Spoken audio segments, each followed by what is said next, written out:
wrote a graphic adaptation of Zombie Survival Guide. It was called Reported Attacks. I took the stories in the back and we had them illustrated. And we sold it as a graphic novel. Well, someone got mad because he thought a graphic novel meant a novel that was written graphically. Somehow that was my fault. So, all right. You still with me, Dawn? Okay, so we're up to book 1. Book 2, I wanted to write another book, because that's what I do, and I wanted to write another zombie book. Now the problem is, I like to answer my own questions. Zombie Survival Guide. There wasn't one, I wrote it to read it. Same thing with my new one. I love zombie stories, but the problem is all the zombie stories I'd ever come across in every medium were all pretty much the same. They were all like just versions of Dawn of the Dead, which was a group of people or a guy or somebody has to get from point A to point B. And there's nothing wrong with that. And some of them do it really well. But I wanted more. Because to me, zombie stories are big. That's the whole point. They're apocalyptic. So I want to know what's going on. Even in any apocalyptic story, I want to know what's happening around the world. Look, I loved Independence Day. I love the fact that the Fresh Prince and the Fly could get up there and take down this whole spacefaring civilization that have conquered space flight and can defend themselves against nuclear weapons, but a virus from a primitive MacBook, gone. Love that. Yes, Roland Emmerich. Hooray for positive Germans. Okay. But I wanted to know more. So I thought if I was going to write a zombie book, I want to know what's happening in the rest of the world. But how do you do that? That's going to be a really big book, and I don't have 35 years just to write that. So I thought I needed a template. Now, I had read a real book when I was younger called The Good War by a man named Studs Terkel. He's a real journalist, and he interviewed people who'd been in World War II. And not just Americans. Because, you know, look, we Americans, we all think World War II, first of all, we only think there was one of them. We think it's spelled T-O-O. And we think that World War II was essentially Saving Private Ryan. All right? There was a bunch of Americans, and they landed in France, and then they marched to Berlin, and that was it. And at some point, Tom Hanks grabbed Matt Damon and said, "Earn it," and that was World War II. And I think recently, because of HBO, we're starting to discover there was a place called the Pacific. I think it was so general we actually had to call it the Pacific. And at that point it was like, oh wow, good, we beat them, thank God, otherwise we'd all be driving Japanese cars. Anyway, I wanted big. Studs Terkel wrote big. And so I thought, that's what I'm going to do. I'm going to write a book about a zombie plague, and I'm going to tell it as interviews from all around the world. It's not just going to be like one sort of alpha male and his group and yay. No, it's going to be politicians, economists. I mean, that sounds weird, but it's like, how do you feed 100 million refugees? It's going to be people from Russia, China, India, all different cultures, all different walks of life. And so we'll really get sort of a global perspective on a global problem. And I spent many years writing it and really many years researching it. That took more work. And it was called World War Z. Z. And that's the one I was talking about. Oh yes, she asked. I didn't put her up to this. Yes, we are selling it downstairs at the Avatar booth. In hardcover. And the autograph is free. Which, I'm sorry. I mean, look, all right. I know I shouldn't say this, but if I were an actor, I get charging for an autograph. I get it, because when you're an actor, you're the commodity, all right? You're the product, so people are taking a little piece of you away, so they should charge you for that, all right? But if you bought my book, you already gave me your money. As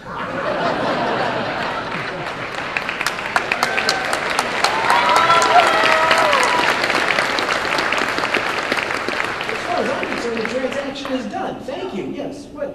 Yes. Money. Book. Okay. Thank you. You get something to read. My kid goes to college. We're done. So anyway, that is who I am. I hope that, and I've done other things since then, but I think at this point I'm tired of babbling. I'd rather hear what you guys have to ask, because as much as you came to see me, I came to hear you. So stand up and ask me something. Yes, that's the moderator. Yes. All right, so who is going to get over their social anxiety disorder? I was wondering. I can hear it. I was wondering. There we go. All right. Okay. I am terrified of zombies. I'm wondering why personally you are, because mine's very personal, and since you're actually scared of them, I thought this would be a good question to ask. Okay, here's the thing about zombies. They don't obey the rules of conventional monsters. Now, I don't know about you, but there's a term in psychology called an ego defense mechanism.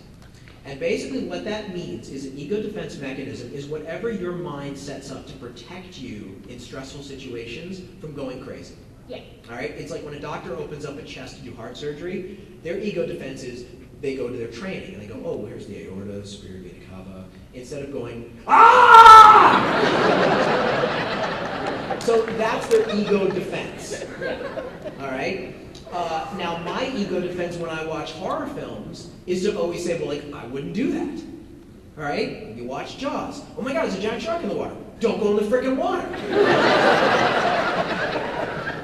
Not my problem. So that's my ego defense. You know, I always do that whenever there's a tragedy. It's like, you're probably a little young to remember, especially you, Jordan. There used to be a guy named the Crocodile Hunter.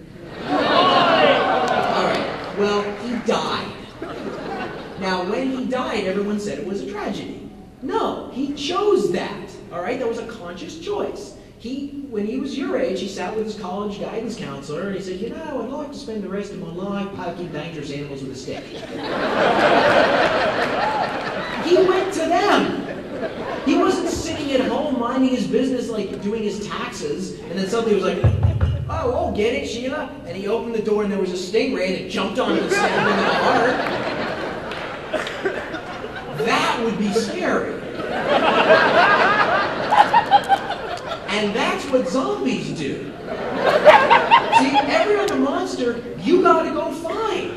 Every other monster, you make a choice. When I watch every other horror film, and Bert goes to Ripley and says, we're going back to the planet, we need you to come with us. And she goes, how much? I'm like, no!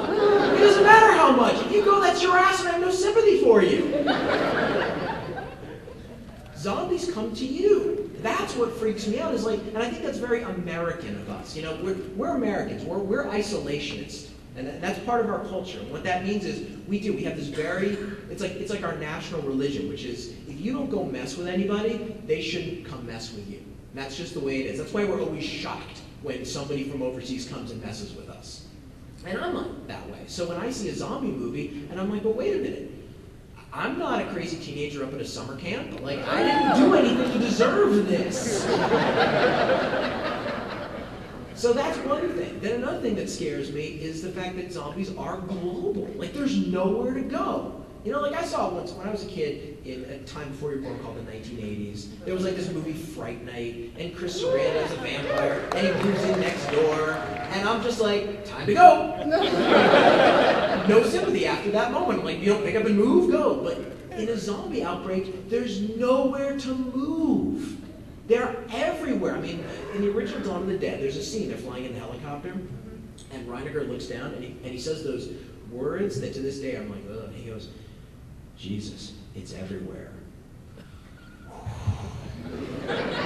And so a trauma was born. So I hope that answers your question. Yeah. Oh yeah, and also being torn apart and eaten alive. Yeah. I just wanted to thank you because I had 2 fears, which are rotting corpses and being eaten alive, and you suddenly made me realize that there is something that can combine them and to completely terrify me at the same time. Well, I'm glad I could help you.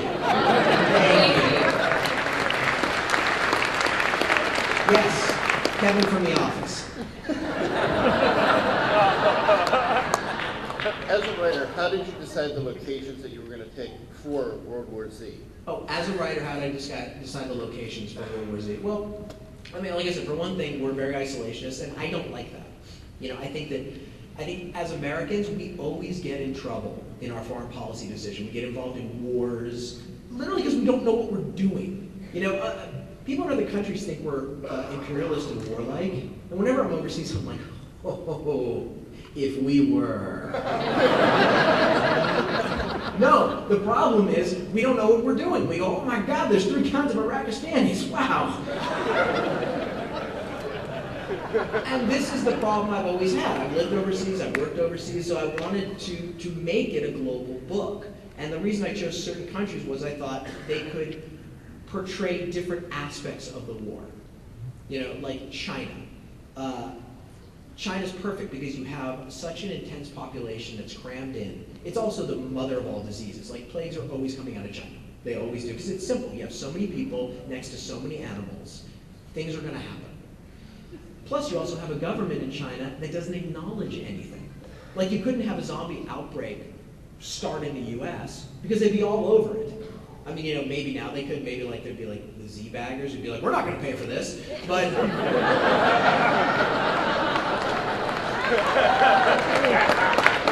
I wrote it at a time also after SARS had just come out. Remember, there was this horrible disease, SARS, oh my God, came out, and the Chinese are like, no, it hasn't. And we're like, yes, we know, in China there's this horrible disease called SARS. They're like, no, there isn't. And then suddenly it appeared in Toronto, that hotbed of diseases that it is. And it's like, no, you wouldn't let the World Health Organization get in there and do anything, and therefore it spread, and somebody got on a plane, and suddenly it's in North America. And that sort of was the catalyst for that. So then I wanted to have other countries. You know, India. I mean, nobody knows about India in this country. We all think India's like, wait, there's the girl from The Office and the guy from The Simpsons. Right, India. Got it. And then I think there are people I talk to on the phone sometimes. So no, I wanted to introduce us to the world in a way. I wanted people to talk about, and I wanted also to talk about the nuances of other countries. You know, the idea that China and Russia had a border conflict in the 60s that almost went nuclear. Nobody knows about that. Yeah. I wanted to talk about the different cultures in India, Hindu and Muslim. And in the Middle East, the idea that Israel could have a civil war, because if Israel is not a monolith, that there's different factions just like there's different factions here. So that's sort of what I was trying to get at, was to make it as global and as nuanced as I possibly could. So, thank you. You're welcome.